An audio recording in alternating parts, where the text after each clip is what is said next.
in Italian with the typical Italian pronunciation. Typical. Bruschetta. Now, in plural version, in Italian, an S but transform the A at the forms bruschette. Several bruschettas, well, you would know bruschette. Bruschette. Oh, this makes me sick. Hey noble ones, welcome back to my channel. This is the Metatron speaking. The other day I was doing my personal study when it comes to reviewing the pitch accent of Japanese words. It's something I do, it's something I've been doing for a while. For those of you who don't know what the pitch accent is, well, you'll figure it out as you watch this video. Long story short, I wasn't sure about the pitch accent of a word. Now usually I have all sorts of reference materials, online dictionaries that I use, but in this case I just wanted to listen to someone pronounce it for me, so I was googling how do you pronounce blah blah word in Japanese, and this channel came out.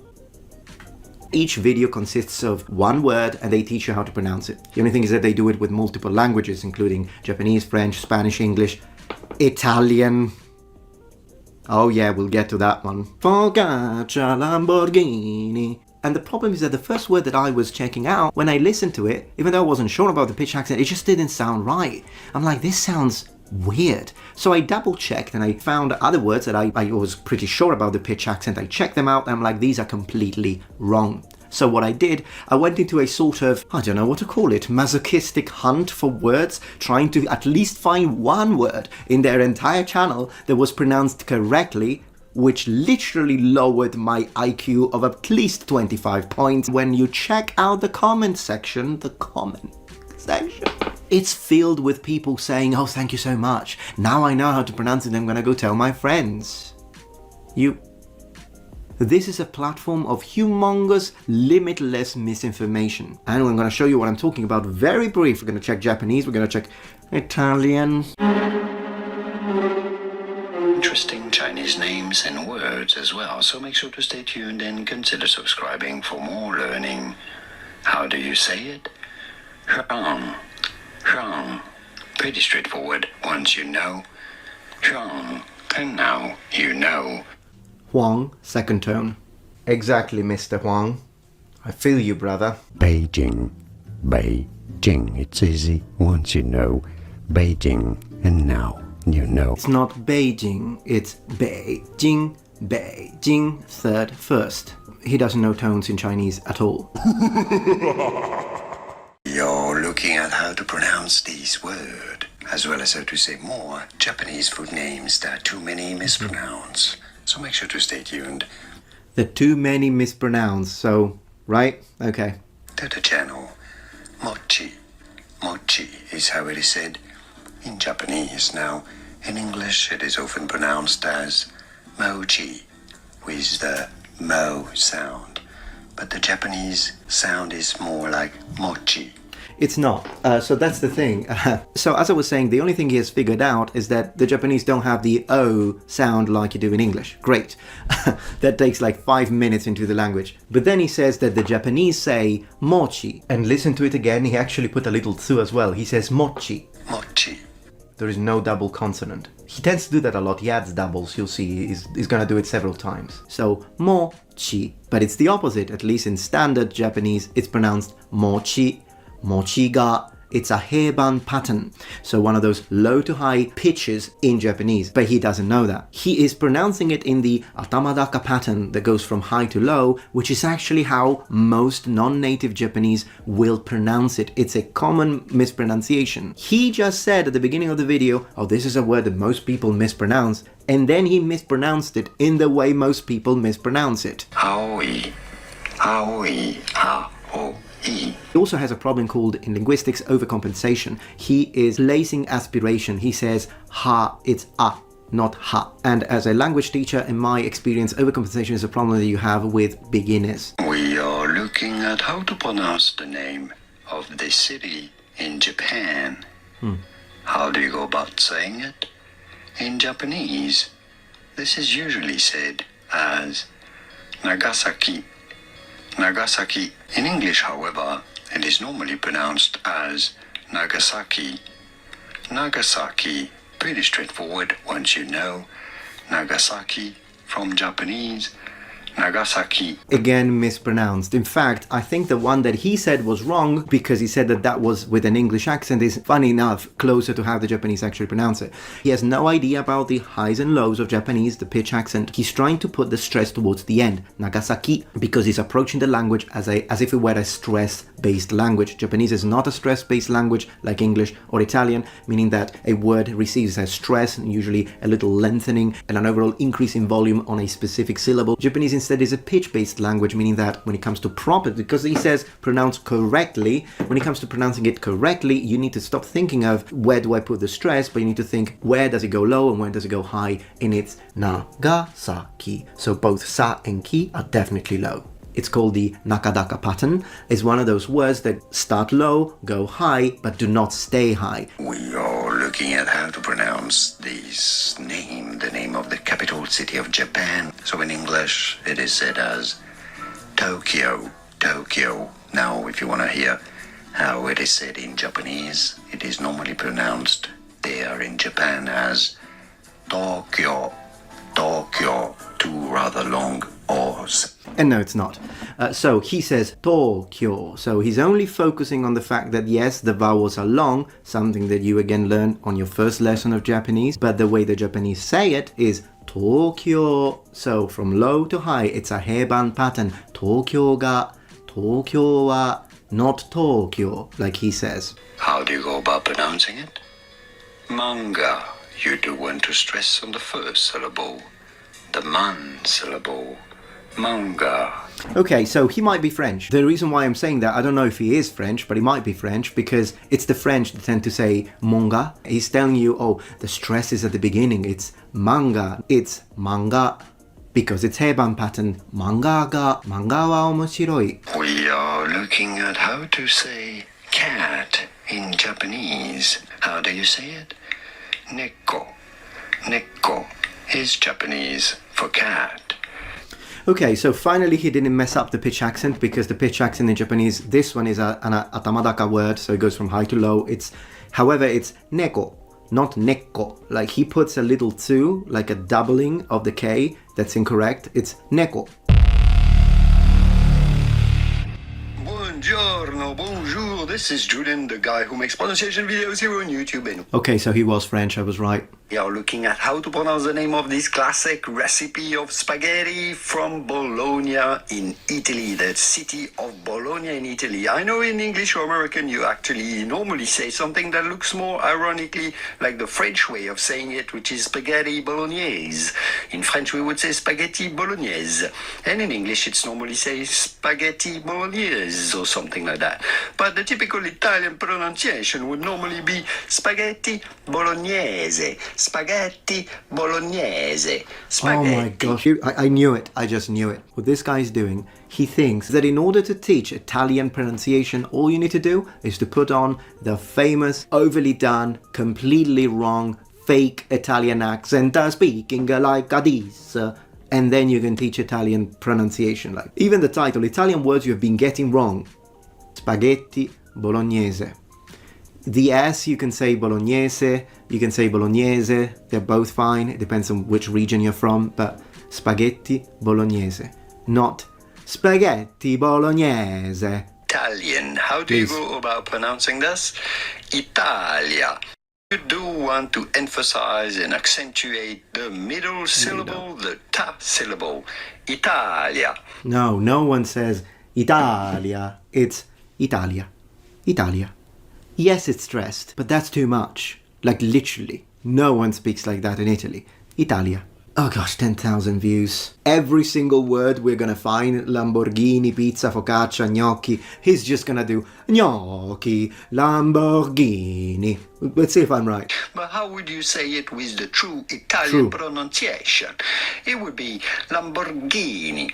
You do want to insist on the Ghini part. Lamborghini. Not Lamborghini. Oh, this makes me sick. Ricotta, Michelangelo, pizza, focaccia, Lamborghini. Oh, he has got 2 videos on how to pronounce bruschetta in Italian, so let's see, because he really must know this one. I mean, 2 videos. Dish in Italian with the typical Italian pronunciation. Typical. Bruschetta. Now, in plural version, Oh, gosh. in Italian, S, but No. transform the A at the forms bruschette. Several bruschettas, well, you would know bruschette. Bruschette. I don't think we need to continue checking his Italian because they're all going to be like that. It's just putting on the fake Italian accent that it's over-exaggerated, that we don't have in Italy, and he's just going to do that for every single word, and then he's going to tell you that that's how you pronounce things properly in Italian. So people who watch this tutorial series on how to pronounce Italian, then they're going to go to Italy, go to a restaurant and ask, voglio la pizza al pomodoro. And the waiter be like, ma come cazzo parli? So far, he has no idea how to pronounce Italian, and he's teaching Italian with a fake accent. He has no idea about the pitch accents in Japanese. He's teaching how to pronounce Japanese. He has no idea about tones in Chinese, and he's trying to teach how to pronounce Putonghua, so Mandarin Chinese. We are looking at how to pronounce the Japanese word for fox. Kitsune. Kitsune. Kitsune. Kitsune. Japanese for fox. Probably this is the worst so far.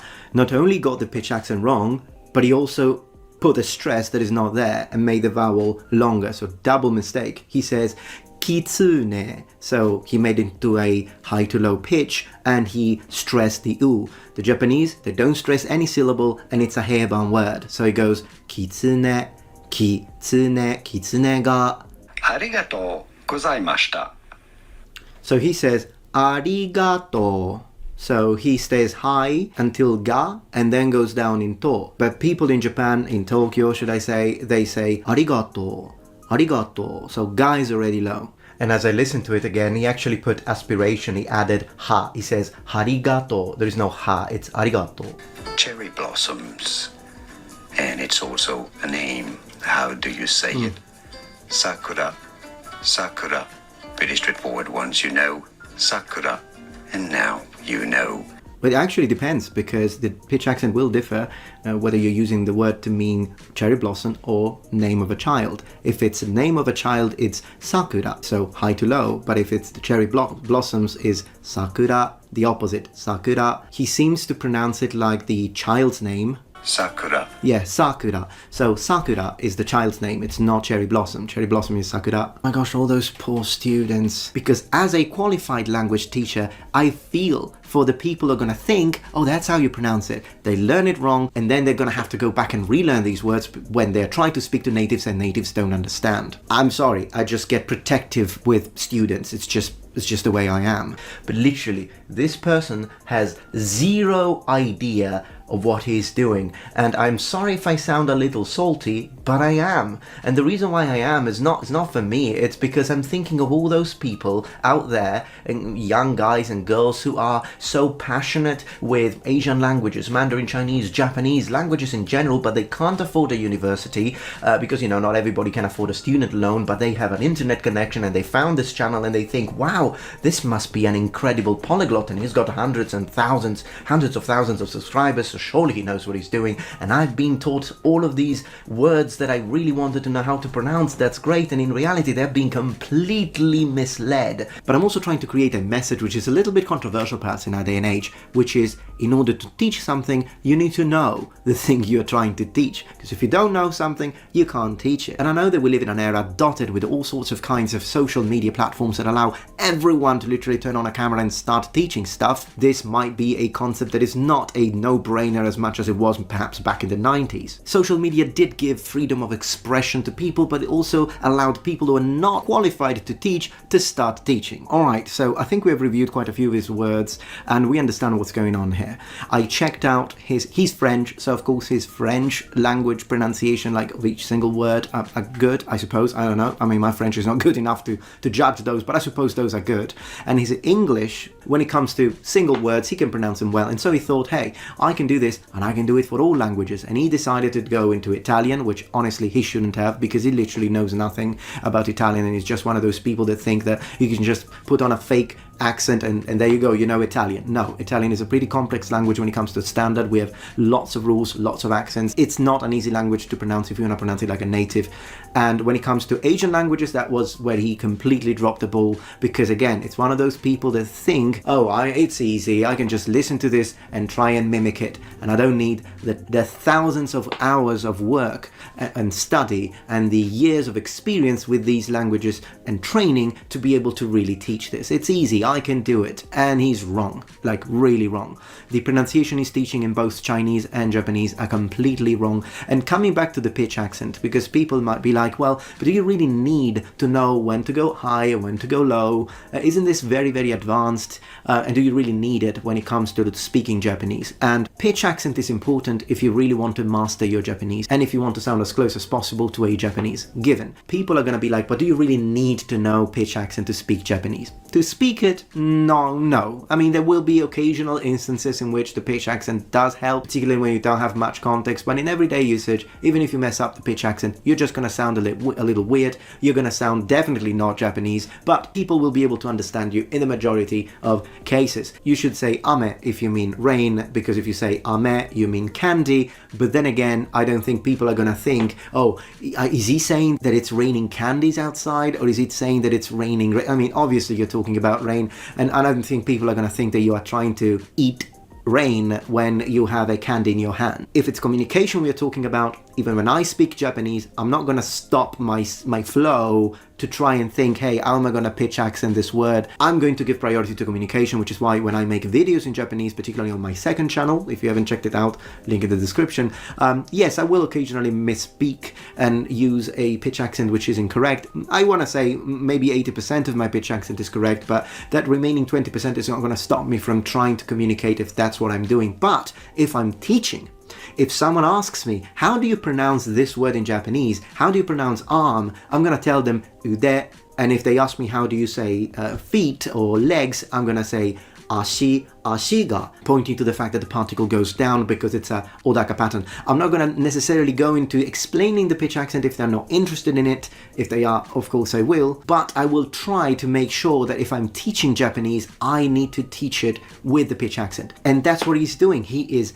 teaching. If you're teaching, you need to know this. You need to pronounce it right, particularly if you're teaching pronunciation and how to say something correctly. Otherwise, you're doing a disservice. I'm not hating on this guy, I'm just hating what he is doing. People might be like, well, but the pitch accent is based on standard Japanese, meaning Tokyo or Eastern Japanese, but people in other areas of Japan don't necessarily follow these rules. In fact, they don't. I mean, people in Tokyo will say inu, but people in Osaka will say inu. It's the opposite way. So even if you mispronounce it into inu, that's only mispronounced from the perspective of Tokyo, but is that really something you need to correct? And here is my answer to that. Whenever you're trying to learn a language, usually you go for standard of that language. So if you're learning American English, you go for General American rather than learning the way they speak in the deep south in Alabama, or having a thick Boston accent. Given, if you have friends, if you married someone from Alabama and you like the way they speak, be my guest. You don't need to learn standard in that case. And the same can be applied to British English. If you are in England and you're trying to learn English, generally speaking, you tend to use a Southern English accent with sort of close to the RP. It's going to be closer to a Southern accent what you're learning at school rather than learning English with a Liverpool accent. Although then again, if you married a Liverpoolian, you've got friends who are Scousers and speak that way and you like it, be my guest. Same for Japanese. You've got friends in Osaka. In Italy, usually you learn standard Italian, but if you've got friends from Naples, you want to speak like them, be my guest. But unless you are, as I say, married or live in that location, it's going to be extremely difficult for you to learn how they actually pronounce things, because all the reference materials that you find on dictionaries, language lessons, language courses are all based on standard. And so when it comes to Japanese, it's all based on Tokyo. And that is why if you are learning Japanese, you should absolutely subscribe to channels such as Misa or Math vs Japan and Dogen. After having watched so many of those videos, I think that they think they know, but they don't. The Dunning-Kruger effect happens when you learn a little bit of any skill and then you tend to overestimate yourself. So usually when you know a lot, you underestimate yourself, and when you don't know much, you overestimate yourself. So you kind of know more than people who know zero, and you think you're really good, but your skill is not high enough to be able to assess yourself and your level properly, and so you think you're better than you are. Their level of Japanese is literally the 10 minutes in the language sort of level. And they think that that makes them an authority on how to pronounce Japanese. They think, oh, Japanese is easy, I know how to pronounce it. They don't even know that the pitch accent exists in Japanese. Now, before hopping into Japanese, you've got to listen to his Chinese. Just 2 words, we don't need more than that. A Japanese aircraft loaded with explosives and making a deliberate suicidal crash on an enemy target. How do you go about pronouncing it in Japanese? Kamikaze. Kamikaze. He used 2 different pitch accents, so he changed it. The first time he said kamikaze, which is incorrect. That's not the right pitch accent. The second time he said kamikaze. He stressed the ka so much. It's true that kamikaze was used to mean the suicidal planes during World War II, but the original meaning of the word is divine wind. It refers to the sort of typhoon or strong wind from the east that arrived and destroyed the Mongolian fleet as they invaded Japan in the 13th century. So that's the original meaning of the word. So it means divine wind. And then it was applied and used for the pilots in World War II just to make it sound better for propaganda reasons. And I hope that you enjoyed this video. Bruschetta. It was a little bit of an extra, but I really felt I needed to do it, particularly because I know that many of you really want to know and are studying these languages, so please be careful who you learn from. Thank you very much for watching as always. I hope you enjoyed this video. If you did, please remember thumbs up and subscribe to my channel if you want to know and have more content from the Metatron. Thank you very much for watching, and remember, the Metatron will spread his wings. Goodbye. Arrivederci.